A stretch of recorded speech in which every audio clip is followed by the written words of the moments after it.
سرکار کی آمد مرحبا، دلدار کی آمد مرحبا۔ دوستو غور کریں تو کائنات کی ہر چیز یہی پکار رہی ہے۔ پیارے ناظرین، درود پاک ایک روٹین میں کثرت سے پڑھیں۔ ہر مسلمان کی دلی خواہش یہی ہونی چاہیے کہ نبی پاک صلی اللہ علیہ وسلم کی زیارت زندگی میں ایک بار ضرور حاصل ہو جائے۔ ہمارے پیارے آقا کریم کو یہ بات ضرور معلوم ہوتی ہے کہ میرا کون سا امتی کون سا درود پاک کتنی بار مجھ پر پڑھتا ہے۔ درود پاک کی کثرت زیارت نبی پاک کا نسخہ ہے اور امت کے حال سے آگاہ وہ ہر گھڑی ہیں۔ خوابوں میں آ رہے ہیں، بگڑی بنا رہے ہیں۔ میرے پیارے آقا تو اپنی امت پر بہت مہربان ہیں، اور جب ہم درود شریف پڑھتے ہیں تو آپ بہت خوش ہوتے ہیں۔ اور کیوں نہ ہم بھی ترک کر دیں یہ فضول باتیں، کھیلوں کی باتیں، موسموں کی باتیں، رشتہ داروں کی چغلیاں، اور کیوں نہ درود شریف کی کثرت کریں۔ ایک بار درود شریف پڑھنے سے 10 نیکیاں ملتی ہیں اور 10 گناہ معاف ہو جاتے ہیں، اور پھر میرے پیارے آقا چاہیں تو رخ انور سے پردہ ہٹا دیں، یعنی اپنا دیدار عطا کر دیں۔ سبحان اللہ۔ ضروری بات یہ ہے کہ یہ ایک حقیقت ہے کہ خواب میں آقا کی زیارت ہو تو یقیناً وہ آقا ہی ہوتے ہیں، شیطان ان کا روپ نہیں لے سکتا۔ دیدار حق ہے زیارت، جس نے حضور کو دیکھا گویا اس نے رب کو دیکھا۔ شان مصطفیٰ میں شان خدا نظر آتی ہے۔ آئیں اب غار حرا کا تذکرہ کرتے ہیں۔ نبی پاک صلی اللہ کے قلب مبارک میں اللہ کے دیدار کا شوق انتہا کو پہنچ چکا تھا، اور آپ بہت بے قرار رہتے تھے، بہت بے چینی رہتی تھی۔ آپ پر ایک ایسا حال وارد ہوتا تھا کہ کسی اور چیز کا ہوش نہ رہتا تھا، صرف اسی آرزو میں شب و روز گزرتے تھے کہ رب تعالیٰ کا دیدار ہو جائے۔ تو جب اللہ نے اتنی شدت کی آرزو اپنے محبوب میں دیکھی کہ آپ پر دیوانگی طاری ہوتی تھی اور سوائے اپنے رب کے کچھ سجائی نہ دیتا تھا، تو غار حرا وہ پہلا مقام ہے جہاں نبی پاک کو اللہ پاک کا دیدار ہوا۔ غار حرا میں آپ اللہ سے ہم کلام ہوئے۔ نبی پاک کا 12 سال غار حرا میں آنا جانا چلتا رہا۔ اللہ کا عشق آپ کی نس نس میں گردش کر رہا تھا، اور وہ باطنی تھا۔ اب غار حرا میں جبرائیل امین جو پیغام لائے وہ قرآن تھا، جو امت کے لیے تھا۔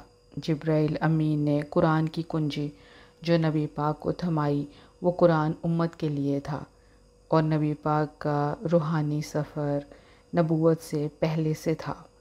نبی پاک کی شادی 25 سال کی عمر میں ہوئی، تو نبوت کے اعلان سے پہلے 15 سال کا عرصہ آپ کی روحانی ٹریننگ بھی وہ تمام روحانی سفر پر مبنی ہے۔ صوفیانہ مشاہدات سے یہی پیغمبری کو سمجھا جا سکتا ہے۔ صوفیانہ مشاہدات کی صورت مختلف ہوتی ہے۔ قرآن نازل ہوتا، آپ محفوظ فرماتے اور لوگوں کو بڑی مشکل سے قائل کرتے تھے کہ یہ وحی سے اللہ کی طرف سے نازل ہو رہا ہے۔ آپ سیرت و کردار میں آپ عام انسانوں کی طرح کسی تعمیری مرحلے سے نہیں گزرے، بلکہ ہمیشہ سے ہی بہترین سیرت اور کردار کے مالک تھے۔ نبی پاک اپنی عمر مبارک کے 40 سال پورے کر چکے تھے، اور حسب معمول غار حرا میں مصروف غور و فکر تھے۔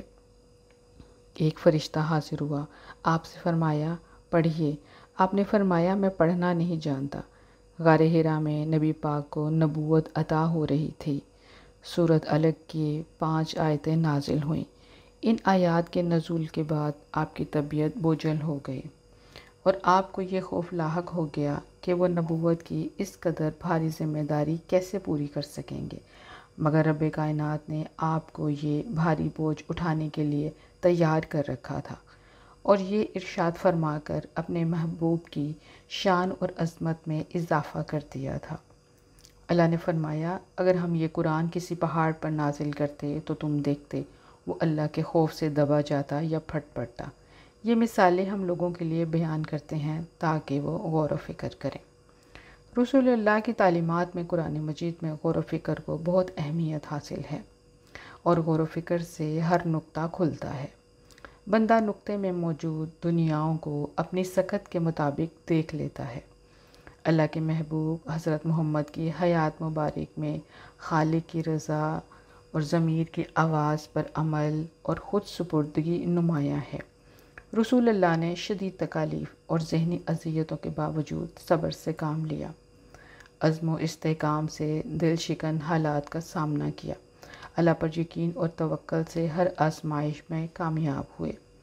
حضور پاک صلی اللہ علیہ وسلم گھر سے نکلتے تو ام جمیل اور ابو لہب کے اکسانے پر گلی کوچوں کے بچے اور دوسرے آوارہ لوگ انہیں پتھر مارتے، جس سے پیارے آقا کے سر اور چہرہ مبارک سے خون بہنے لگتا تھا۔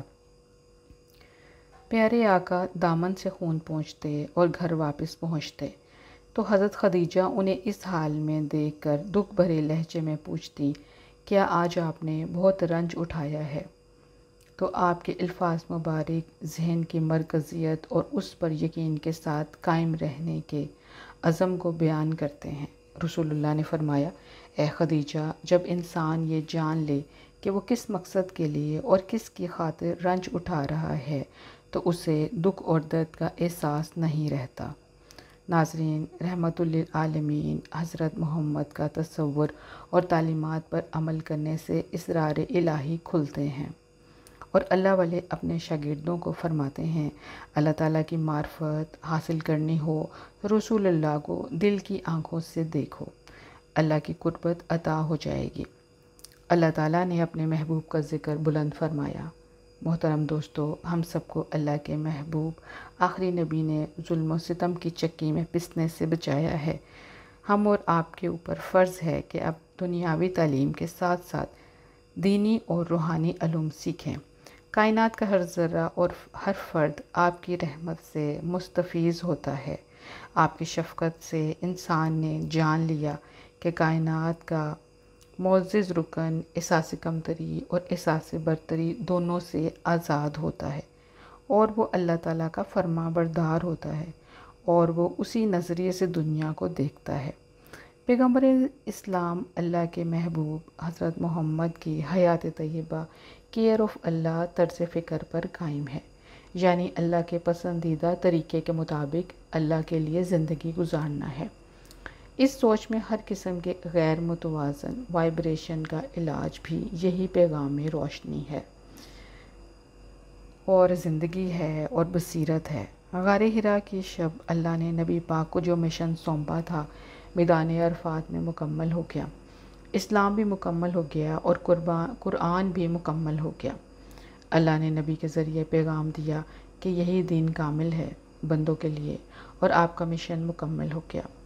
دوستو، اگر آج کا مسلمان نبی پاک کے آخری خطبہ اور حج اور قرآن پر صدق کے دل سے عمل شروع کر دے تو اس کا دین اور دنیا دونوں سنور جائیں گے اور اللہ بھی راضی ہو جائے، تو یہ دنیا مسلمانوں کے لیے جنت بن جائے گی، اور ہم دنیا میں کامران اور آخرت میں سرخرو ہو جائیں گے۔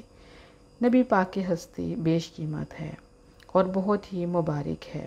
ساتھیو، جشن عید المیلاد النبی ضرور منائیں اور مجھے دعاؤں میں یاد رکھیں۔ اللہ حافظ۔